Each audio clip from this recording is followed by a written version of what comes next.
Cinderella. एक ज़माने में एक सल्तनत के दिल में एक हलचल मचाने वाले शहर में सिंड्रेला नामी एक नामदिल लड़की रहती थी। इसके दिन कामों और लामोतनाही कामों से भरे हुए थे। ये सब इसकी सौतेली माँ और सौतेली बहनों ने इसे तफवीज़ किया था। सख्ती के बावजूद सिंड्रेला ने नरम मिजाज और पुरुम्मीद दिल को बरकरार रखा। सिंड्रेला के वालिद एक अमीर ताजिर इंतकाल कर गए थे और इसे अपनी सौतेली माँ की देखभाल में छोड़ दिया, जिसने इसके साथ जालिमाना सलूक किया। इसकी सौतेली बहनें इतनी ही बेरहम थी, इसे ताने देती थी और उसकी जिंदगी को दुखी बना रही थी। इसके बावजूद सिंड्रेला को अपनी माँ की यादों में सुकून मिला, जो जवान ही में इंतकाल कर गई थी। इसकी माँ ने इसे रहमदिली और लचक की कदर सिखाई थी और सिंड्रेला ने उन तालीमात को प्यार से थाम लिया।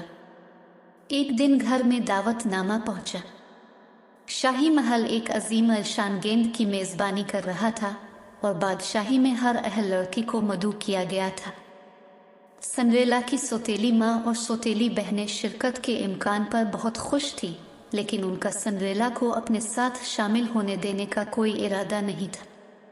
जब वो गेंद की तैयारियों में मसरूफ़ थे तो सिंड्रेला को पीछे छोड़ दिया गया। इसे मामूल से कहीं ज़्यादा काम करने का काम सौंपा गया। भारी दिल के साथ इसने अपने सौतेले ख़ानदान को अजीम अलशान तकरीब के लिए तैयार होते देखा। गेंद में शिरकत के इसके अपने ख्वाब बज़ाहिर बखर गए, लेकिन सिंड्रेला के लिए किस्मत के दूसरे मंसूबे थे। जब वो चिमनी के पास बैठी तो इसके गालों पर आंसू बह रहे थे। एक चमकती हुई शख्सियत इसके सामने नमूदार हुई। ये उसकी प्री गार्ड मदर थी, जो उसकी सारी देखभाल करती रही थी। अपनी छड़ी की लहर और जादू के छींटे के साथ परियों की गार्ड मदर ने सिंड्रेला के फटे हुए लिबास को एक शानदार गाउन में, इसके फटे हुए जूतों को शीशे की नाजुक चप्पलों में और कद्दू को एक पुरतैश गाड़ी में बदल दिया। शुक्रगुजारी और बेएतमादी से मगलूब सिंड्रेला गाड़ी में कदम रखने से पहले एक लम्हे के लिए हिचकिचा। इसका दिल जोश के साथ धड़क रहा था।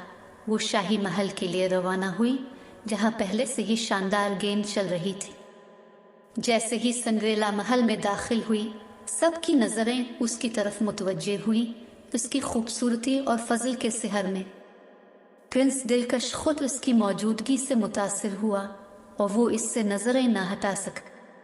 रात भर सिंड्रेला और शहजादा एक दूसरे के साथ नाचते रहे, एक दूसरे की सोबत में खो गए। लेकिन जैसे ही घड़ी आधी रात को टकराई, सिंड्रेला को अपनी प्री गार्ड मदर की वार्निंग याद आ गई। इसका जादू सिर्फ आधी रात तक चलेगा। भारी दिल के साथ सिंड्रेला सीढ़ियों पर शीशे की एक चप्पल छोड़कर महल से भाग गई। शहजादा इस पुरअसरार लड़की को तलाश करने के लिए पुरज़्म था, जिसने इसके दिल पर कब्जा कर लिया था। बादशाही दूर दूर तक तलाश करता रहा, यहाँ तक कि वो सिंड्रेला की दहलीज पर पहुंचा। एक एक करके सिंड्रेला की सौतेली बहनों ने शीशे की चप्पल पर आजमाया, लेकिन ये उनके पाँव के लिए बहुत छोटा था। जब सिंड्रेला आगे बढ़ी तो इसका पाँव चप्पल में आसानी से फिसल गया, बिल्कुल फुट बैठता था। अपनी शनाख्त के सबूत के तौर पर शीशे की चप्पल के साथ सिंड्रेला को शहजादे के साथ दोबारा मिलाया गया और वो खुशी से ज़िंदगी बसर करते रहे। उनकी मोहब्बत तमाम आजमाइशों और मुसीबतों के बावजूद बरकरार रही और इस तरह सिंड्रेला की कहानी एक लेजेंड बन गई। उम्मीद, लचक और मुसीबत पर फतह पाने के लिए मेहरबानी की ताकत की कहानी।